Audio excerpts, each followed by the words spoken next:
Okay, we're going to start today with average rate of change, which is slope. And the difference between the idea of slope and average rate of change is that with slope, we can leave our answer as a fraction or a reduced fraction.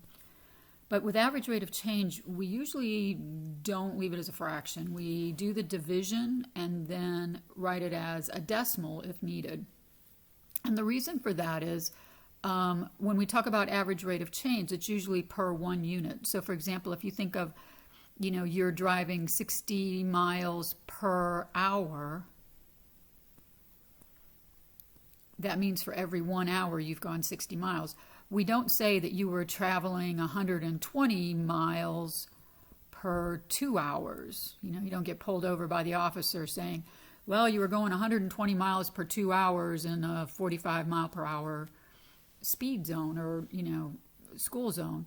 So that's, with average rate of change, it's per 1 hour. So we do the division. So I would divide 120 by 2, and that's how I would get 60 miles per hour. Slope we can leave as just a regular little fraction. Average rate of change is slope. Average rate of change of y equals f of x over an interval tells us how much y changes on average, hence the name average rate of change, for each 1 unit of change in x within that interval. So we go back to our idea of what's the slope formula. This is a formula that you will need to have memorized.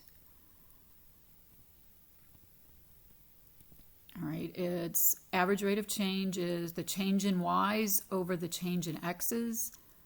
You can remember delta y over delta x if you want. Delta just means change. Or more familiar, I think, to most students is y2 minus y1 over x2 minus x1.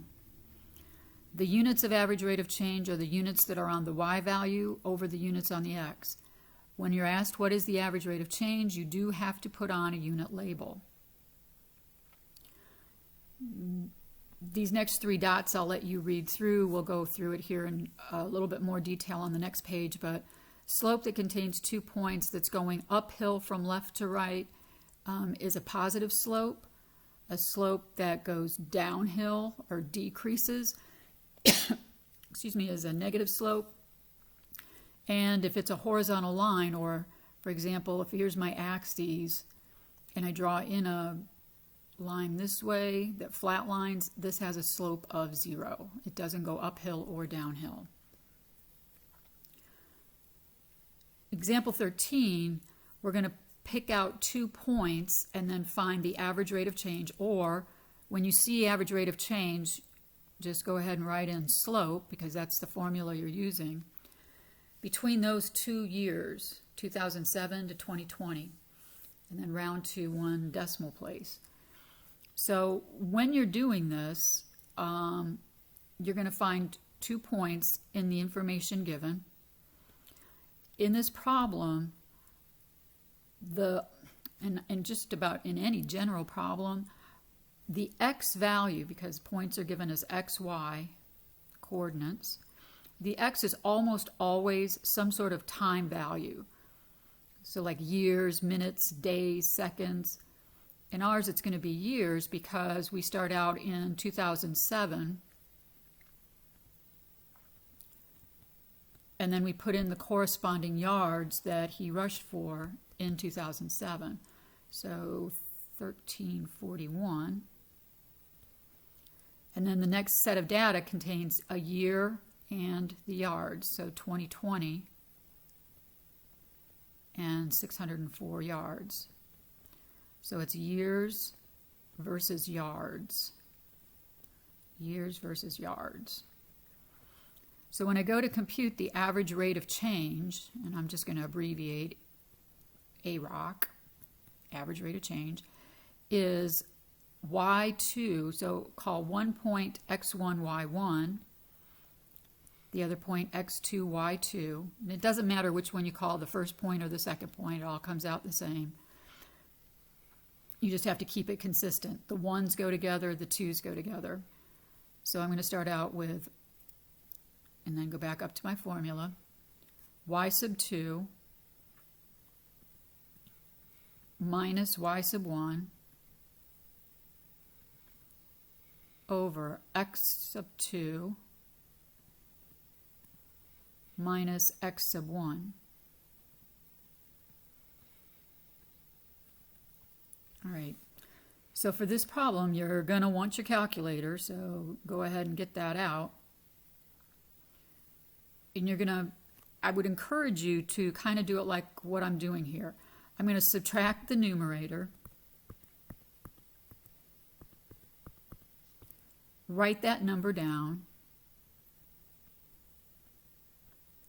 subtract the denominator, write that number down, and then put the unit labels immediately afterwards. So on top it's 604, 1341, those were yards.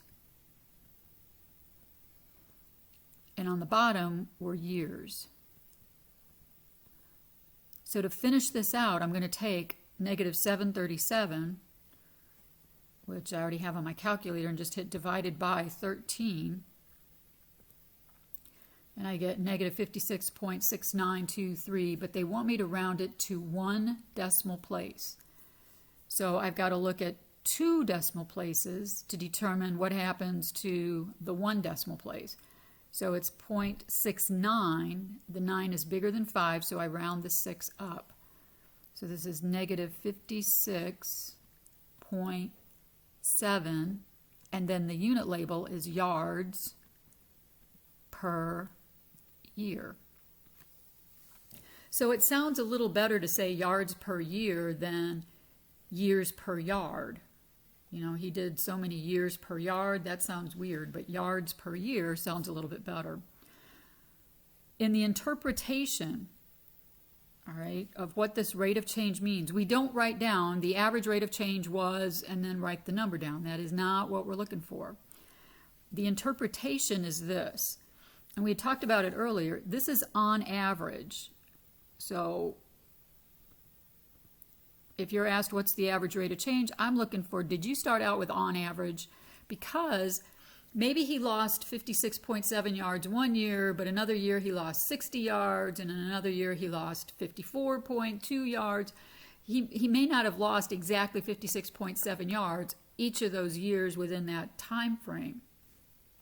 Which brings us to the next phrase that we want to put in there. If there is a time frame, put that in your sentence. So on average, from 2007 to 2020. So maybe before 2007 he did way better, or maybe after 2020 he did way worse. We were only looking at this time frame, right? And so what happened during that time frame? Well, the negative indicates he decreased or he lost 56.7 yards each year in rushing. All right, so he lost. And I don't put he lost a negative 56 because that's a double negative. When I say the word lost or decreased, that takes care of the negative. 56.7 yards per year in rushing, or whatever it was he was doing.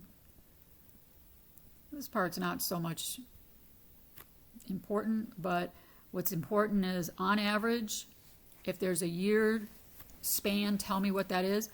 And then you have to tell me, did he lose or did he gain? If that had been a positive 56.7, then he gained 56.7 yards per year in rushing. You also have to put the unit label, but if you did it up here, all you're doing is really kind of copying that number down. So not quite so big of a deal.